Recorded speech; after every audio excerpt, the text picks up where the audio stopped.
I'm joined now by 2024 JRS Auctions OSCAAR Hot Rods champion Tyler Hawn, who won his second straight title in the series on the strength of four victories.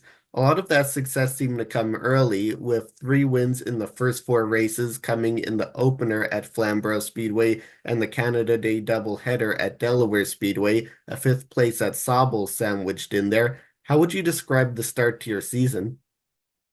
It wasn't too bad. We struggled a bit with the handling on the car. We found some issues probably three-quarters way through the season, and we just kept getting caught up in really crappy circumstances, pretty much.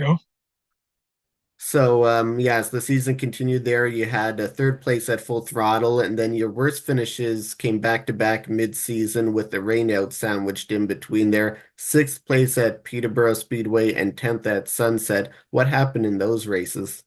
At Peterborough, we got out to like a pretty good lead early in the race, and then with about three laps to go, there was a caution. Um, and then we ended up getting two rear flat tires because of that caution with debris on the racetrack.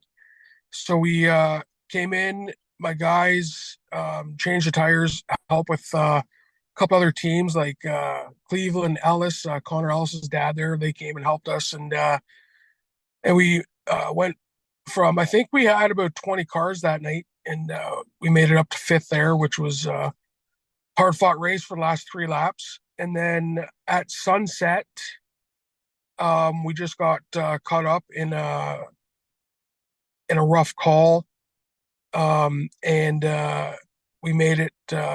It was hard because there's a lot of cars out that day, and we just couldn't make it through the field to get back up to where we needed to.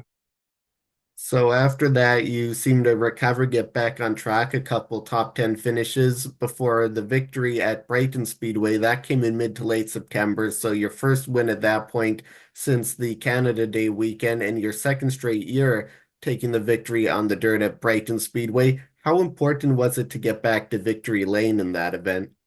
For a points chase, it's big to finish as high as you can in every race. But we went into Brighton because we have a lot of fun at Brighton. Like that's the only dirt track I've ever raced at. So we go there not looking to win. We're just looking for the best finish possible. But in that day, like you can talk to a lot of other teams, and everybody just has so much fun there. So that's you know, fortunately we were in the position to win the race. So it was just we just had a lot of fun that day. So following that event, you had a 17-point lead, still pretty close there in the standings, entering the last two races, both prestigious events with the Flamborough Frostoberfest and Peterborough Autumn Colors Classic. How did you approach those last two races? Well, we go into those races with absolutely everything we have. Flamborough, we just kind of missed our setup a little bit, but we were still fast. We finished second in that race, and then at Peterborough, we got involved in a wreck, and we hit the wall pretty hard with the left front wheel.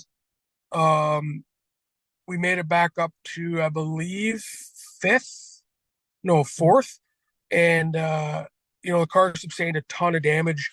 So much damage as this winter, we got to do a front clip on it, but it just shows that we have, it just shows that our team does not give up, man. Like we just bust our asses to get the car back to what we need it to be.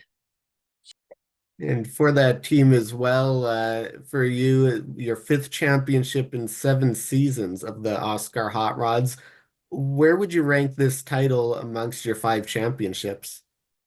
This one would probably be the hardest spot championship. All the teams that all the regular teams that come out to Oscar have really stepped up their game. Like I'm not saying that the other championships were easy by any means, but this championship went right down to the last race, like even per position. Like I had to finish so many spots ahead of the fella in second place, and when we got in that wreck there, I thought our championship was done. but we just wheeled her back right up to where we needed to be. Yeah, so you mentioned there a little bit harder fought perhaps in having to come back at the last race. So I guess how did it feel to win that championship? Was there did it feel more rewarding compared to the others? It's every year feel like because we just work so hard on our program, so every year it it shows that like how hard we work to win a championship. And just this year, it just seemed like nothing went right in our corner.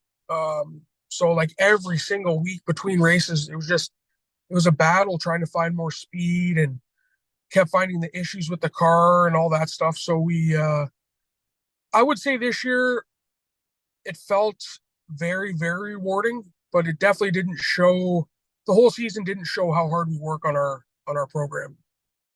It's also the second straight year that not only did you win a championship, but your brother Daniel won the title in the Can-Am TQ Midget Series.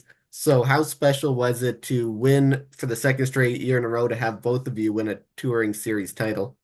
Oh, it's amazing, man. Like it just like he works hard, I work hard. Like we just I don't know I don't know if there's any other teams out there that really like work as hard as we do. It's you kind of have to be around our shops, what we do every night. Like we work on our stuff every single night.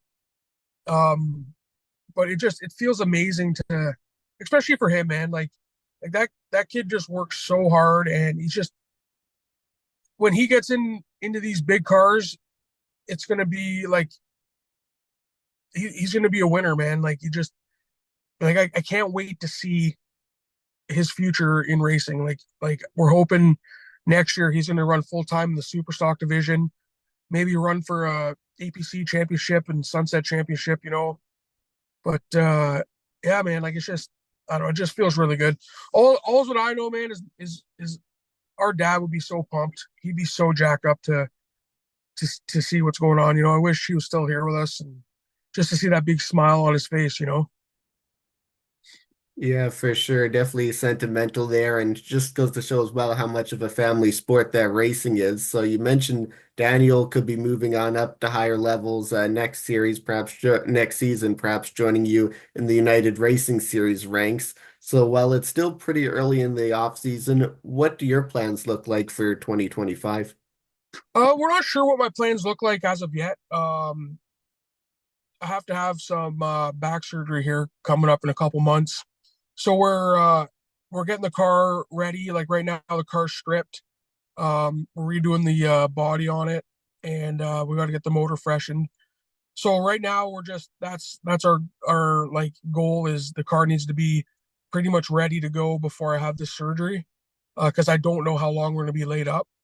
And I can't say what's happening for 2025 until we see what happens here. You know what I mean? So like if I have to take a season off to recover, I will, but that's definitely way, way down in the list.